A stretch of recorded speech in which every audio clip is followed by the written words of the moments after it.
Bring in the chief, Scotty P, to walk us through, Scott, this fog and rain. Yeah, a lot of rain leading to the fog. We have a very saturated ground because of 2 days of some widespread rain, and this is what we're seeing for tonight. So you can see this is 75, and the cars there really hard to see.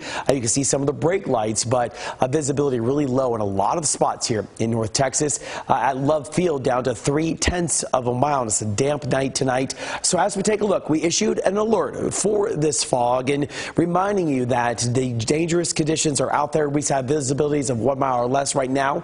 The potential dense fog overnight continues into the morning commute, just like what we saw today. More rain on the way for Wednesday, not as widespread as what we saw today. Potential, though, of more fog for Thursday morning as the ground is still soggy. And here's the reason why. I'm going to stay here for a second to show you, as far as the state 24-hour rainfall, you're able to see that we saw a large amount of rain.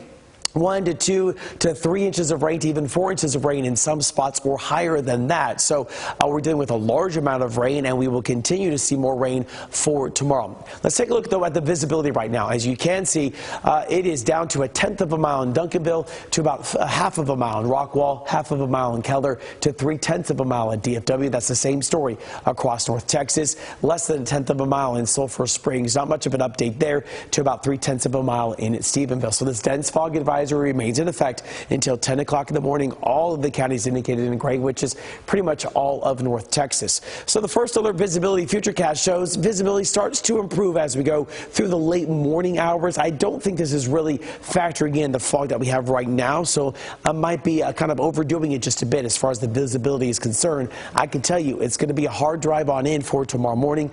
Give yourself extra time. Light rain continues down through parts of Navarro County, Henderson County, stretching down through Anderson County. So that's where we still have the rain for tonight. Cloud cover is socked in as well, and we are continuing to see that cloud cover in place. It kept us cool today. 50 was our high, and for the rain, more than 3/10 of an inch of rain so far for today. For the year, we're for the month, we're at 2.41.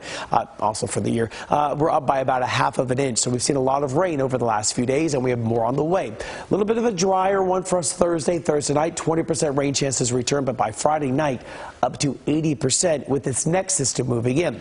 First alert futurecast shows going into tomorrow, not as widespread as what we saw today, but still as we go into the late afternoon hours, scattered showers around for some pockets of some heavier rain on the way. Then as we go into Friday, we have a stronger cold front on the way, increases our rain as we go through Thursday night into Friday. Definitely by Friday night, then that sweeps its way through and cools us down. Right now we're at 49 degrees, visibility at DFW down to less than 1/10 of a mile, so really dealing with those foggy conditions on the way. As we go into tomorrow, we'll make it up to 52, maybe some peaks of sunshine. Thursday, a better day up to near 60 degrees. Friday, 62, rain chances sitting around 40%. Then we have that strong cold front moving through, and by Saturday, 58. By Sunday, that's the day to get outside, and by next Tuesday, I'm having lunch outside, Nicole, 66 and sunny skies.